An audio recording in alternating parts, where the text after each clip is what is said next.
saluting the three jewels. So there's always the option to join in or not. I'll try and leave pauses if you wish to repeat what I chant. So we're paying homage to the Buddha, the Dharma, the Sangha, with our body, speech and mind. So when we do ah, hum, we're saying that with our body, speech and mind we pay reverence to the three jewels. Okay, turn in the direction of my shrine a little.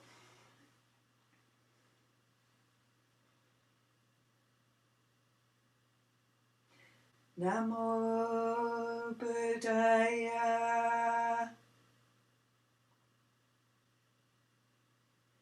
Namo Dhammaya.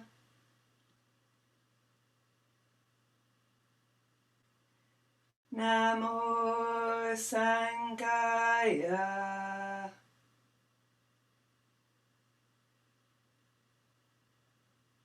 Namo Namah.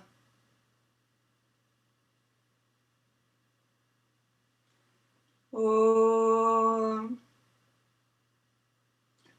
Ah. Hum.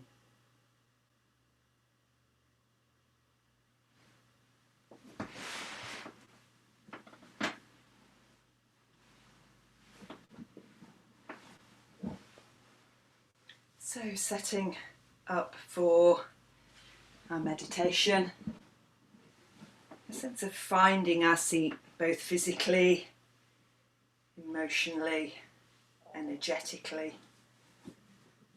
Having that sense of inviting ourselves to arrive. I can't put my cushions right, I'll be still in a moment.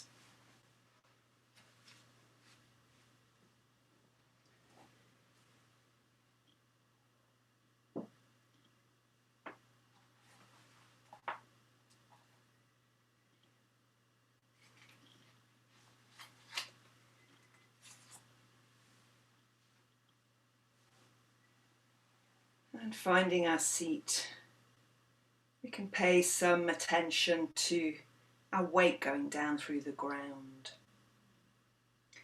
to find the roots, the support of our posture. So be that down through a chair, through cushions, through supports. Finding our sitting bones, those bony parts at the bottom of our pelvis. And it may be helpful to rock very gently forwards and backwards, side to side. To have a sense of finding the balance point on our sitting bones and bringing some softness, fluidity to our upper body. So our posture's not rigid or too static. So we start to invite, in a felt sense way, the tenderness of metta, the intimacy of our awareness in our experience. Can we connect with a sense of curiosity and wonder at our own experience, doing a practice that's very familiar to some, less familiar to others? Can we practice as if it's the first time we've ever done this practice? An adventure.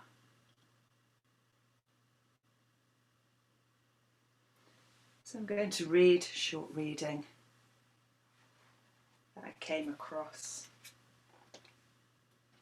It's about what we call the near enemies of metta. There are subtle enemies of love.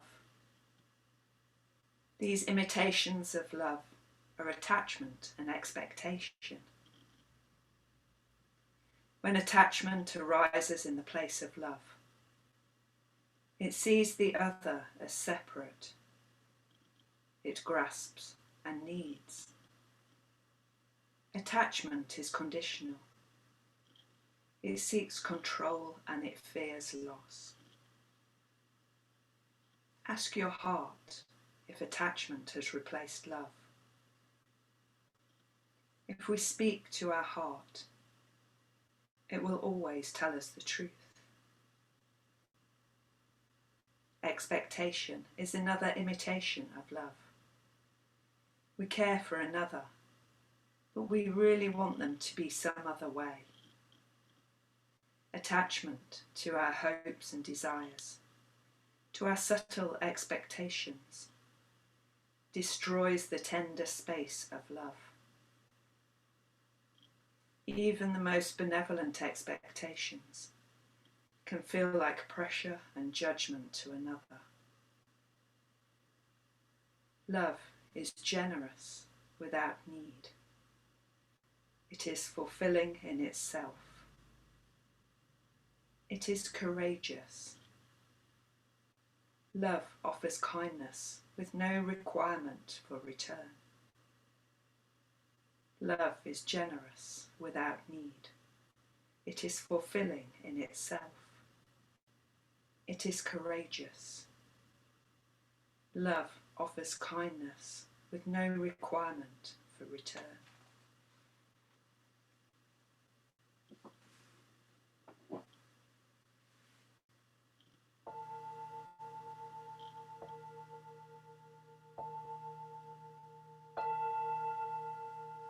The Metabhavana, starting with ourselves.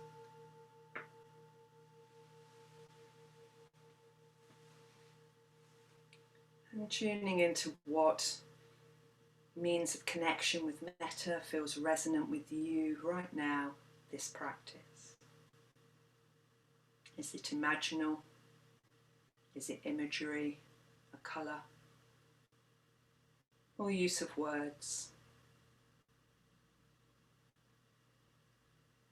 Just tuning into that. And whatever we use to connect with metta.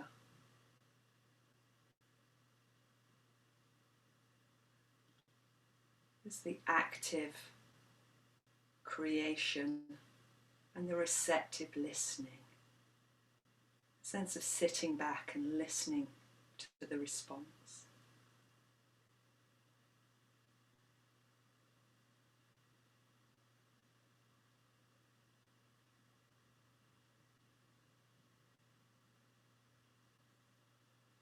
May you be well, may you be at ease, may you be peaceful, contented.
feels okay to turning towards a good friend.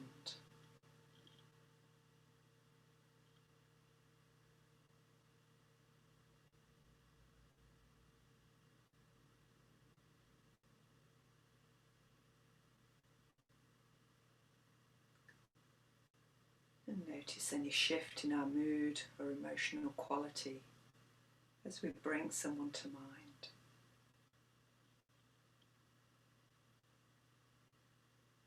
So we're receptive to our responses, as well as setting up the intention of wishing them well.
And bringing to mind someone we neither like nor dislike, a more neutral person. And taking the time to notice any shifts in our mood, emotional quality, any responses to bringing them to mind, whatever they are.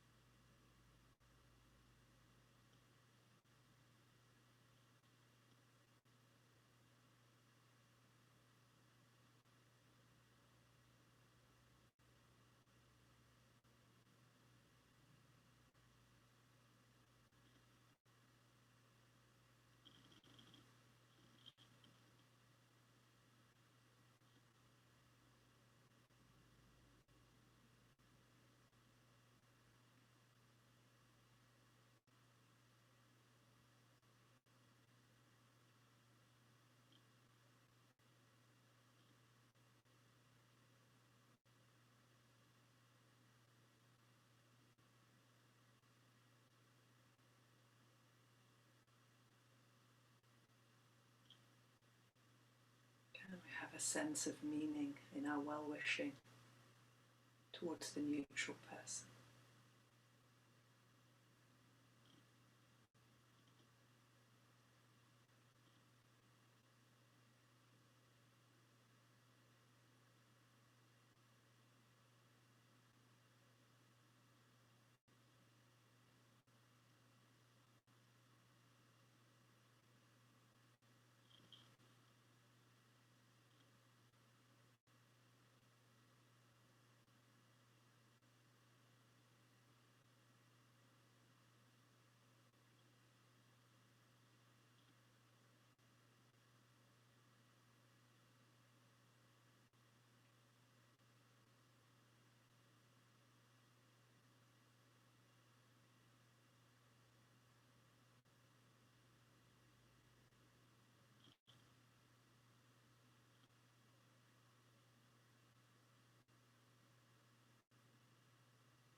And it feels okay to bring into mind a more difficult person, somebody we have a difficulty with.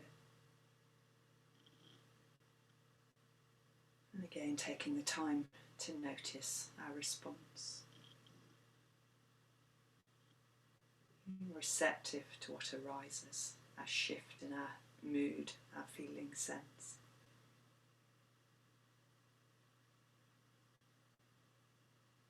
And turning to the possibility of wishing this person well.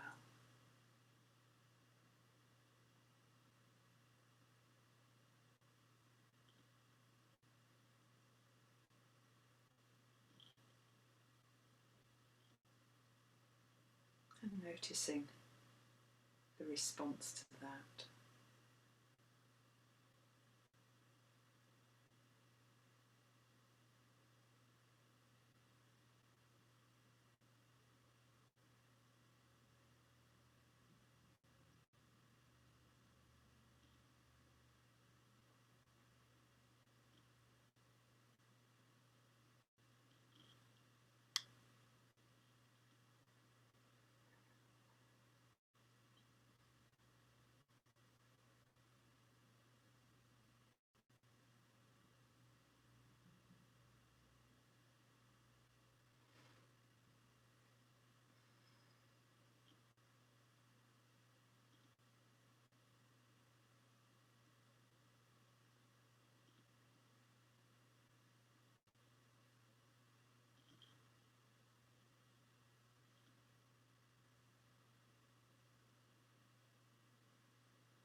And in the last stage, we bring all the people to mind that we've included in the stages, including ourselves.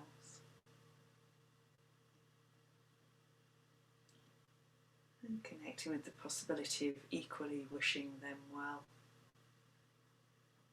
May they have peace, joy, contentment. May they be at ease. And from them we can radiate metta in all directions. Maybe taking in people in different states. People having difficult times. People that seem to have good times, whose suffering may be a little more subtle. All beings going through the ups and downs of life, wishing to be happy and well.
time to let the practice fade away. We're coming into our tea break.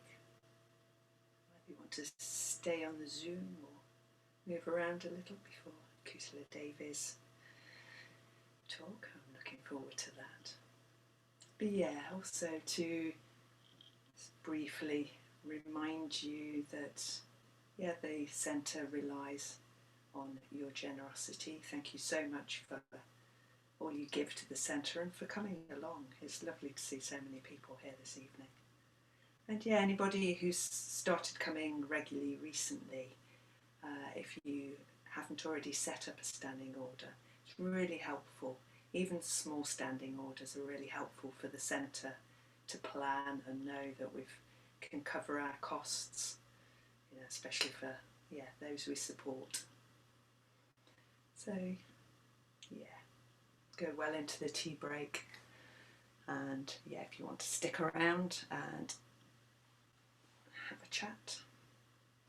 So Kusaladevi's just put the link for the donor box in the chat if you want it. Thank you, Padmasaki.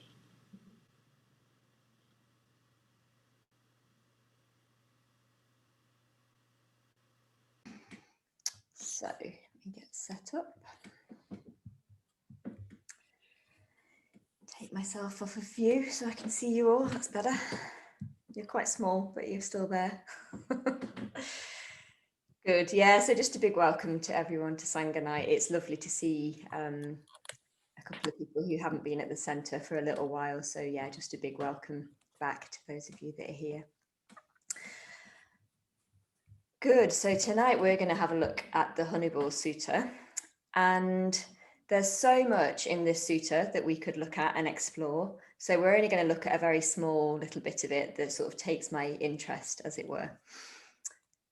So firstly, I just wanted to let you know that this sutta, the Honeyball Sutta, is one of the suttas where the name is not actually related to the content. So the reason it's called the Honeyball Sutta is that at the end of the sutta, Ananda, who is an attendant disciple of the Buddha, he reflects back on what he's been told by the Buddha and by one of the Buddha's chief disciples. And he says that one scrutinizing this sutta with wisdom would find satisfaction from it in the same way that a hungry person might if they found a honey ball. So that's great. So that's what we're going to explore tonight, this sutta that really sort of fulfills a particular kind of hunger. Yeah. So I'll just read that little phrase, that little verse out actually. Just as if a man exhausted by hunger and weakness came upon a honey ball, in the course of eating it, he would find a sweet, delectable flavour. So too, Venerable Sir, any able bhikkhu, in the course of scrutinizing with wisdom the meaning of this discourse on the Dharma, would find satisfaction and confidence of mind. So I just wanted to let you know really where the name of the Honeyball Sutta came from, because it's just quite an evocative name in a way, isn't it? So this story starts with a Shakyan, so someone of the Shakyan clan, which is the same clan as the Buddha, Shakyamuni. And apparently it was quite an arrogant Shakyan called Dandapani. So Dandapani means stick in hand. So he's one who walks around with his stick. And it starts with him wanting to pick a fight, really, with the Buddha. So he approaches the Buddha and he asks the Buddha, what does the recluse assert? What does he proclaim? So he's particularly sort of being quite provocative with this. What does one in your position assert or proclaim? How do you sort of, what have you got to say for yourself in a certain way?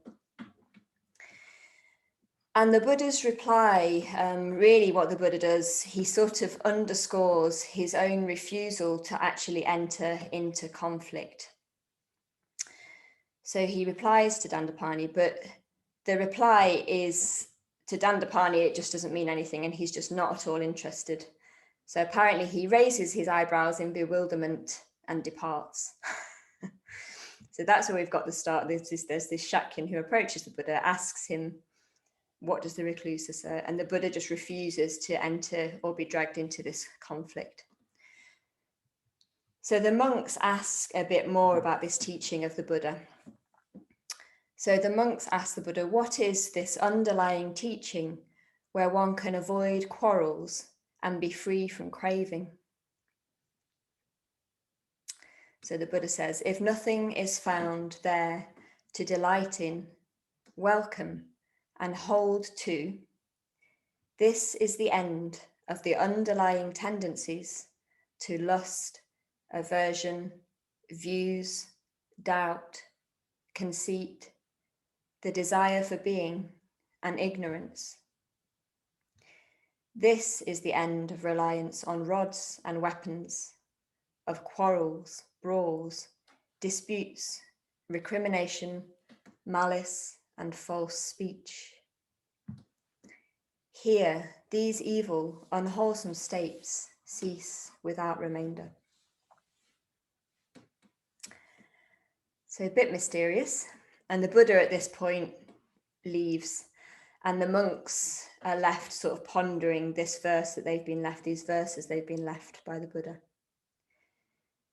And they realize that they don't quite understand it, but they don't want to ask the Buddha again. So they go to the Buddha's disciple, Maha Kachana, who's very esteemed by those who are wise. And they ask him, they say, oh, this is what the Buddha said. What does he mean by this verse? And then this is where we really get into the thick of the sutta. This is where Maha Kachana sort of unpacks it much more.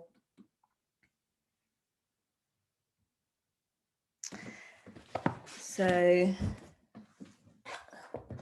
I've got this lovely book which has a sort of commentary on this sutta, Great Disciples of the Buddha. So Maha Kachana is in there as one of the great disciples of the Buddha.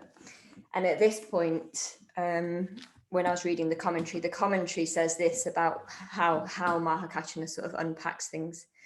He gives a penetrative account of the process by which the deluded mind becomes overwhelmed by its own imaginary creations, its distorted perceptions and mental constructs. So that's the bit that I'd like to focus on tonight. In a way, how the views that underlie our mental construct cause difficulties for ourselves and others. There's a lot more we could go into in this sutta. So particularly the desire for being that we have.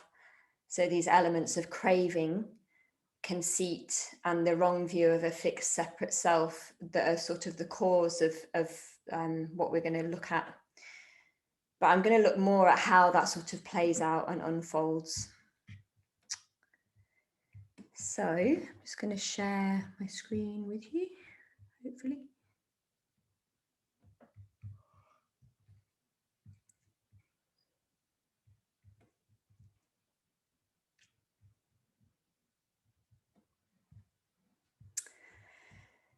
Okay, can everyone see that?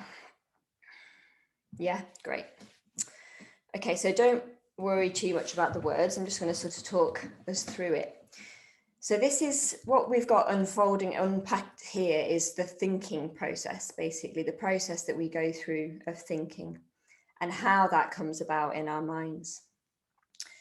So just to say, like, I got really excited when I was preparing this, like I just find this area really, really interesting, this area of sort of really watching our minds and how they work, and then being able to sort of creatively work with our minds and sort of really looking at this in more detail at how that actually plays out. I just found that sort of quite enjoyable and inspiring to do that. So the first stage is that we have contact with something. So we have contact through our senses. So we might see something, we might hear something, we might smell something or taste something. So there's contact. And what arises from that is Vedana, feeling or sensation. So at this stage, it's just that very simple, pleasant, painful, neutral. So not the emotional feelings, but just that sensation. And this is familiar to us, isn't it? In the wheel and the gap, we sort of know about contact, feeling, craving, but we're looking here particularly at the thought process. So after Vedana, we get perception, sanya, and that's the labeling that our mind does.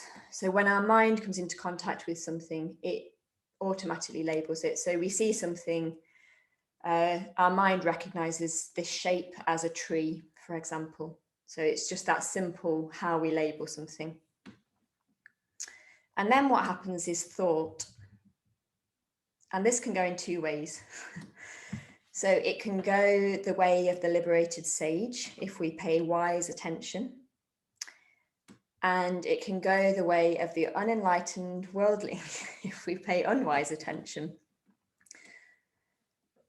So I don't know about you, but I'm definitely the way of the unenlightened worldling. I can only speak for myself. But yeah, I just find it really interesting in the process that happens when we sort of go in this direction. So because we have this sort of root wrong view of craving, conceit, and this sense of a separate fixed self, because of that wrong view, papancha can arise. And papancha means mental proliferation. And that's what we're going to look at in a bit more detail. I think when I start to go into it, you'll probably recognize papancha. There's a particular sort of flavor that it has. It's, in a way, it's the thinking that happens that's not very controlled in our minds. It's just the thoughts and stories that are quite, runaway, if you like. And when papancha occurs, we then can have delusive ideas, obsessions, and passions, which overpower us and in a way just sort of reduce us to the subject of these thoughts. And of course, others also experience papancha and have a similar experience, but they have their own different ways that these views play out. And often they don't tally with our views. And that's how conflict arises. We have this process where we go through the papancha, the thoughts sort of overtake us, and then we meet others who have that similar process. And when they come into contact with each other, conflict can arise. Whereas the way of the liberated sage isn't fed by craving, conceit, or wrong view. So no papancha is in that path. So the liberated sage dwells in the world, wise and without quarrels, conflict, or dispute.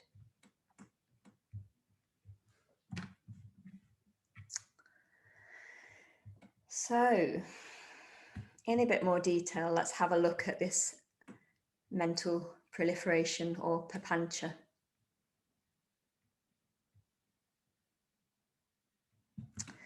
So anyway, we saw this root delusion, this sort of wrong view of being a fixed, separate self, and that can sort of lead to these problems. So we can tackle the wrong view, and in a way, that is an important part of the work, is sort of examining and just looking for that wrong view within ourselves and really sort of trying to see how that plays out. But also, we can work the other way around, so we can notice when papancha is happening, and rather than allowing that to take over our thoughts, we can stay with the direct experience that happens without allowing our minds to run away. So that's what we're going to explore a little bit more tonight, how to do that. So yeah, papancha, what is papancha? So it's a Pali word. In Sanskrit, you might also hear it, which is prapancha, so quite similar. And yeah, really it means a complex mental commentary. In a way, it's thinking run amok. It's kind of thinking that just doesn't have a particular direction. And at every stage of that process that I showed you earlier, so where you've got contact, Vedana, perception, at every stage we're getting further from the actual experience, and we're getting more and more into a construction. We're sort of building more and more something that isn't really true. So we layer all sorts onto our experience. We layer our views, our assumptions, our interpretations, our biases. And then because this doesn't tally with other people's views, interpretations, assumptions, and biases, that's why we get into conflict with them. So one question would just be, can we just start to notice how that papancha arises within us, and just notice what is it that we personally layer onto our experience? What are those views, those assumptions, those biases that we have personally that we're layering onto our experience?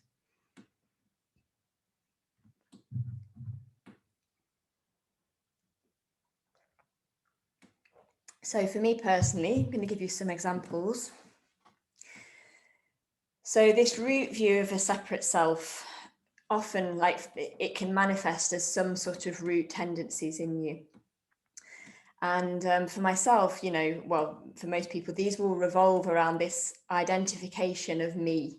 So it's when we're in the world and we see everything as sort of revolving around us, and we don't quite notice that we're all sort of part of a process and just affecting each other. But it's like everything that happens, we relate it back to us. So one of those root samskaras or root tendencies that I have is this view that I'm not good enough. So actually what that is, it's reverse pride, if you like. So, pride or conceit might be thinking that you're better than everyone else.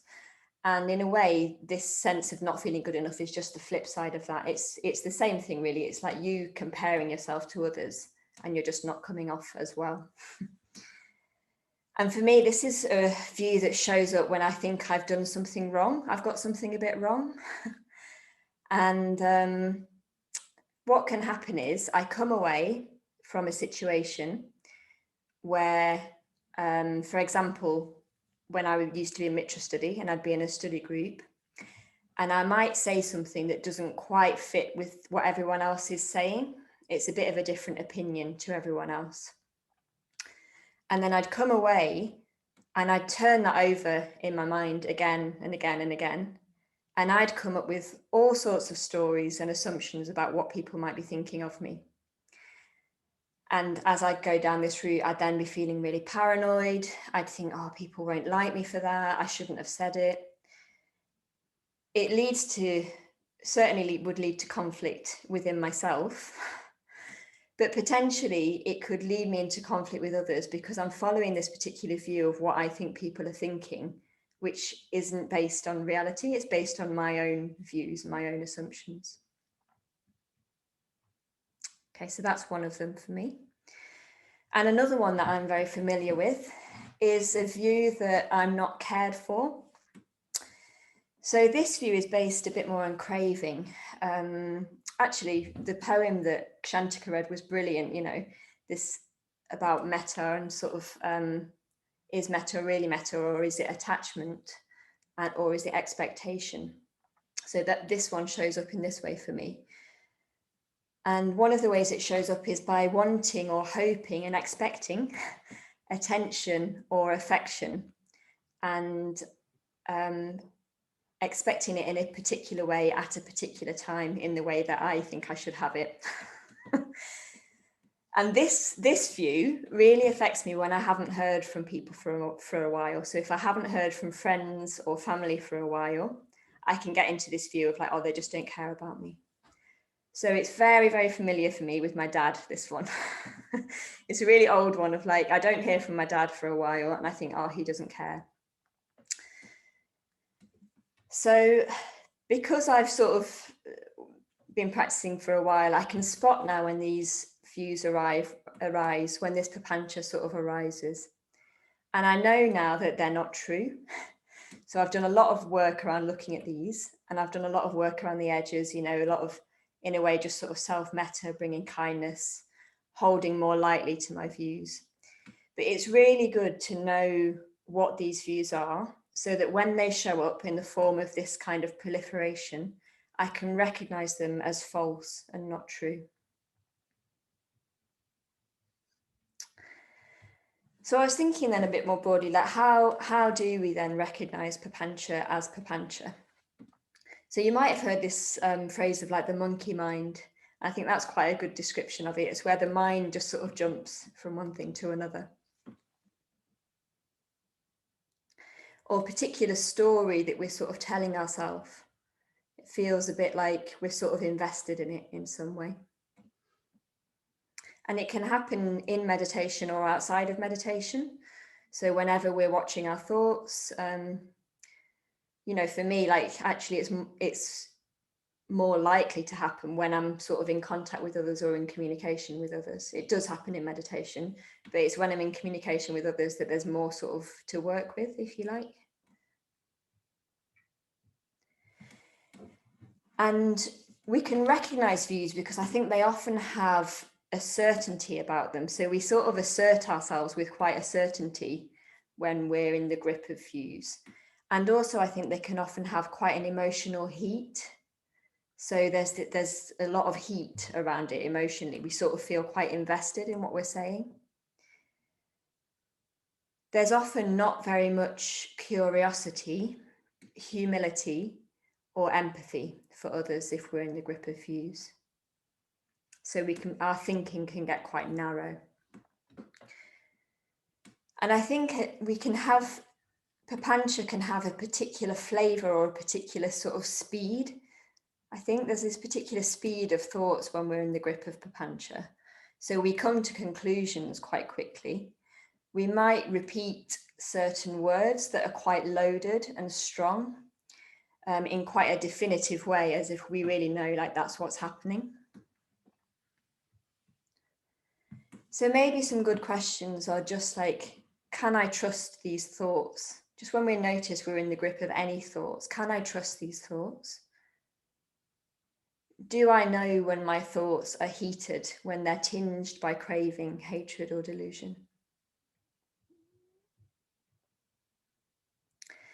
And papancha as well, I think it's often quite difficult to control or tame. So we're not quite in control of our thoughts. It's not considered thinking. So considered thinking is something where we're actually deciding to think about something and we can stay with that thought and follow it through. Whereas papancha just sort of takes us off in quite a lot of different directions.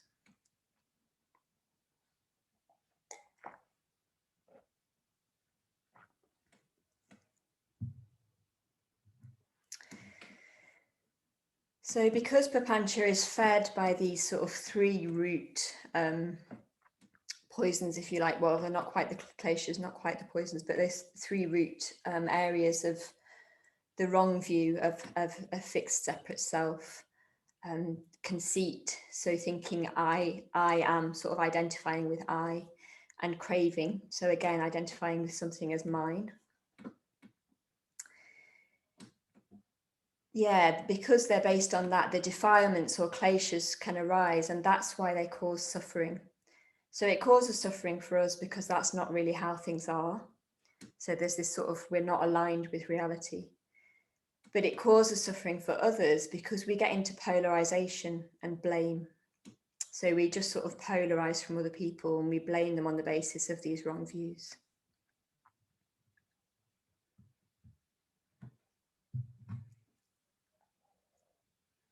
So that's a bit about how we might recognize papancha, the sort of flavor or texture of it. And then how can we work with it? So firstly, I want to reassure you, like you already know how to work with it. So there's nothing new here. So I'm not going to come up with like a new sort of teaching of how we work with it, but these are things that you'll already be applying and doing as part of your practice.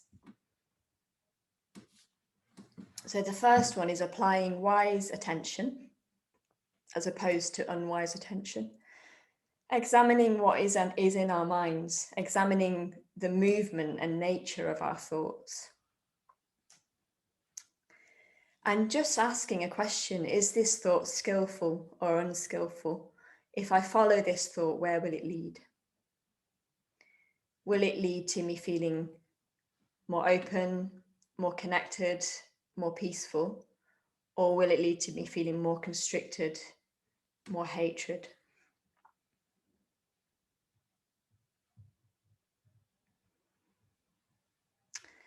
And obviously meditation is just a really helpful tool to sort of cut through this mental proliferation, this papancha, and be with the simple experience.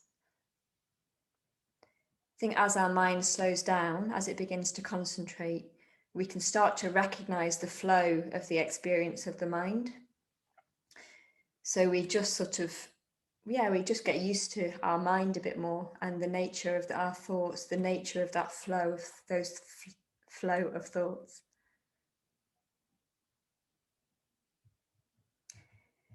And of course, like, meditating will then help us to notice our thoughts outside of meditation as well. So we can notice papancha within meditation, but also meditating will help us know our minds more, to recognize it outside.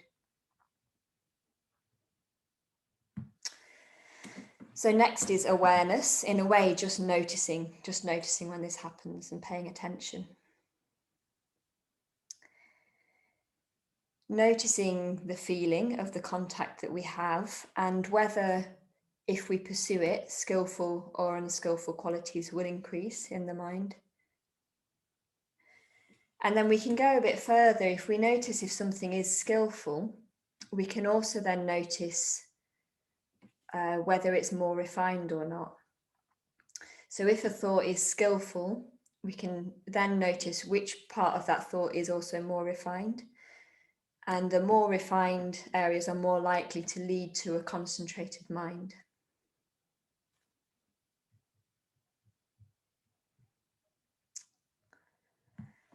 So as well as awareness, we've got the other practice that we do of kindness. So kindness is really important in this practice of noticing and working with papancha, and even patience with ourselves. Having an approach of being curious and playful, or even light-hearted. So just thinking of an example for myself, my dad did actually phone me today, which was really lovely. And I teased him. I said, he said, we've not spoke for a while. And I said, no, I've been waiting, because last time we spoke, I said it was your turn to ring me next. And he said, oh yeah, you did, didn't you? And I said, yeah, that was a few weeks ago, wasn't it? And we both sort of laughed. And what was happening there was I had to make sure for the last few weeks, I kept feeling like, what I could have done, I could have just phoned my dad. That's another way I could have worked with it. But actually, I decided not to do that. But what I had to do was make sure that my thoughts didn't go down that line of, he doesn't care about me, he doesn't think about me. I had to really just stay with that sensation of, I find it difficult when my dad doesn't call me, and just sort of stay with that. That's quite difficult. So when we spoke today, we didn't get into conflict, because I wasn't in this story of like, my dad doesn't care about me, he never calls me. I knew that I was really, really pleased that actually he had called me this time. So it was much more simple. It was like, I didn't need to go down that line of thinking which isn't true. Yeah, and I've been I can be quite sort of playful in my mind, even noticing when a thought comes up, like, oh, look, there's that thought again. Like, it's not even true, but there it is again, And part of that kindness, I think, is just like asking questions. So, how if this proliferation that I'm in the grip of is about somebody else, I can just ask, how do I know that they were thinking that? Or how do I know what their motivation was? And I think we can help each other. We can support each other in this practice as well. If we have a friend who seems to be in the grip of papancha, we can just help them by really kindly questioning, reflecting back, like, do you know that that's true? How do you know that that's true?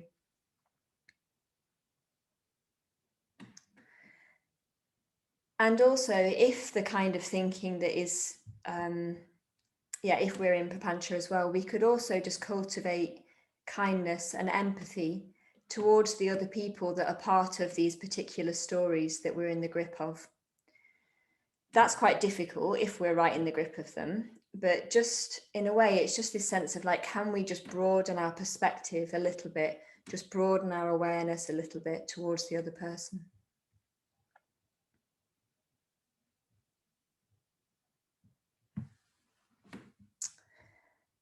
So there we've got meditation, awareness, kindness.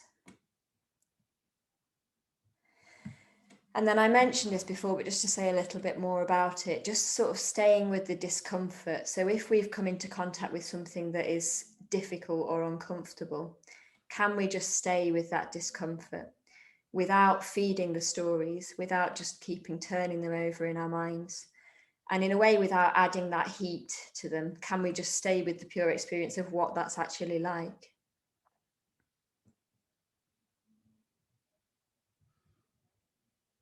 So just sort of trying to, as much as possible, stay with the experience and drop the stories.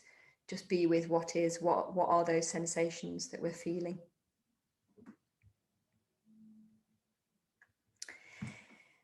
And then finally, if we do get to the point of where we're in the grip of something and we're really struggling with it and we need to speak to someone about it, for example, so, you know, sometimes we just need to have a bit of a check in with our friends, like, oh, this has happened to me, that's happened. Then at that stage, we can really think about just applying the speech precepts. So if something's happened, an interaction's happened, and we're sharing that with our friend, we're talking about something, say I'm talking to someone about my dad not phoning me, for example, I can quite easily go into this, as I said, this story of like, oh, he doesn't care. So what I can do at this stage is just ask, is that really true? Is it really true that my dad doesn't care about me? And of course it's not. I very quickly know that's not true. Can I talk only from my experience and from what I actually know to be true? So what I can know is that it's painful, that I haven't heard from my dad, and that the majority of the time I get in touch with him first, but that's as much as I know, really. I don't know anything else. I don't know what's happening from his side.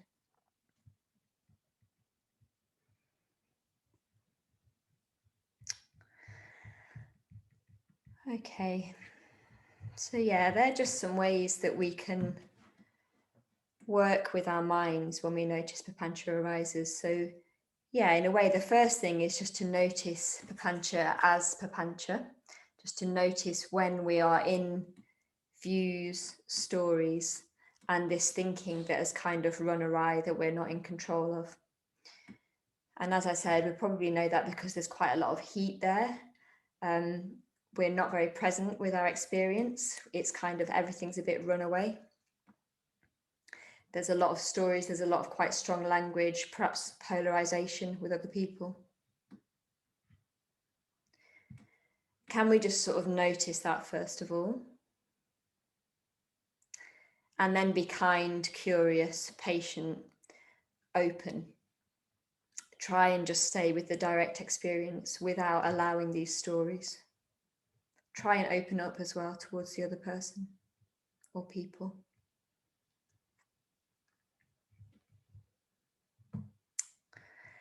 Okay, so I'm going to share some questions that we might have a look at in groups and put them in the chat box.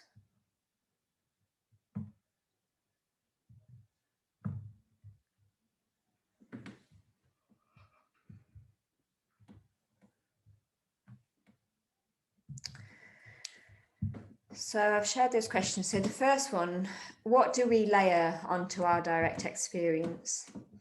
So what are the sort of familiar things that you can see that you layer on top of like just what your experience is? Do we know what our own root tendencies, samskaras, or underlying stories and views are? So what views do we recognize as coming up quite often?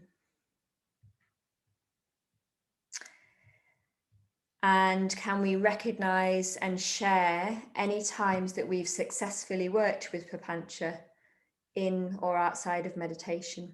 And how do we do that?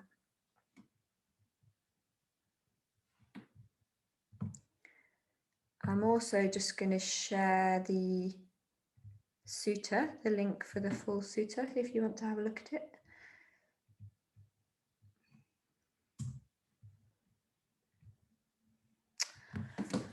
Okay, so I think, Sadie, we will go into groups, and I think we'll come back together at about 20 past, so just we can have about 10 minutes for any questions or comments at the end of the group. So we'll have 20 minutes.